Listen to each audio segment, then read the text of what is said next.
In the spirit of a new constitution, new laws are being adopted that render the current regime more repressive and make it similar to an occupation. The Duma prohibited the publication of information about the assets of judges, prosecutors, investigators, and members of law enforcement, thus facilitating theft by civil servants from the budget without punishment.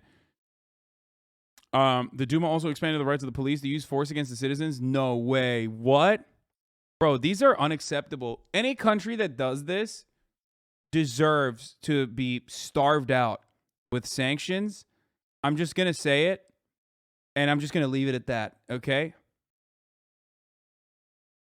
Any country that does these things that they are writing here, the AtlanticCouncil.org is writing here, they deserve regime change, violent regime change. Seriously, I mean, wow. They're so right. I will not say anything more. HasanAbi hassle. In the last day, luckily America has never done things like that. So it's like, what?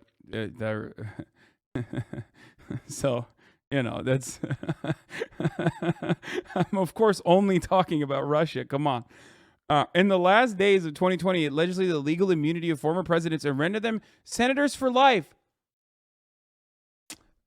We must look forwards, not backwards, is what Vladimir Putin said, apparently. He said, we must look forwards, not backwards. What do you mean, prosecute the prior administrations for former presidents for war crimes or something? We would never do that. Again, only Russia. It just seemed like I was doing the Obama voice and also repeating what Obama had said about, not prosecuting the war crimes of the prior administration. But I'm actually just talking about Vladimir Putin, not about America at all. Just please understand, I'm just talking about Russia here, okay?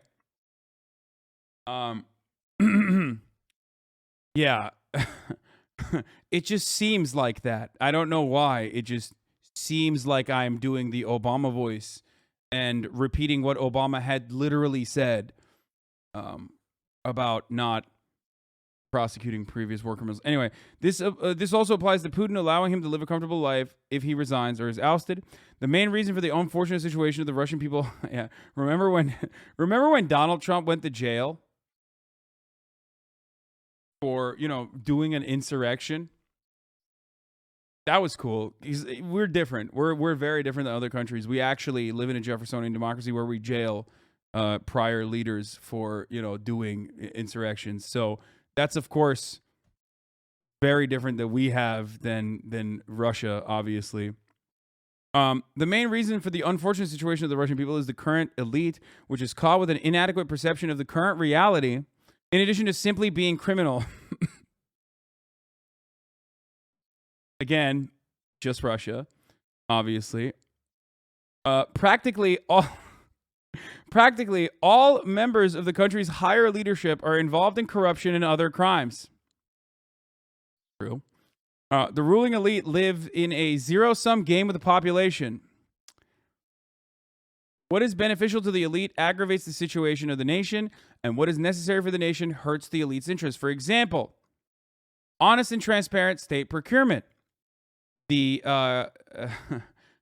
single payer health care. A free public college education structure that will make the labor force more competitive in the international marketplace. That was not. I think I'm reading. I'm seeing things in the article that's not saying. Good thing that's only the violent, oppressive force of the state. The structural violence that the state enforces upon its citizens in the United States of Russia. I mean, Russia, not America at all, which is great. This is an assessment of just Russia and nowhere else. The changes that are necessary for the countries are harmful to Putin's friends who thrive on state orders without tenders. Russia would benefit from an end to the amoral and meaningless war in Donbass. Yemen. Afghanistan, which ended, I guess. So that's cool. Or numerous other places that we currently are engaging in special operations. Special operations, which are very different than full-blown invasions. Okay, very different. But for the elite, this means to legitimize their power. Russia cannot develop normally as long as this group stays in power.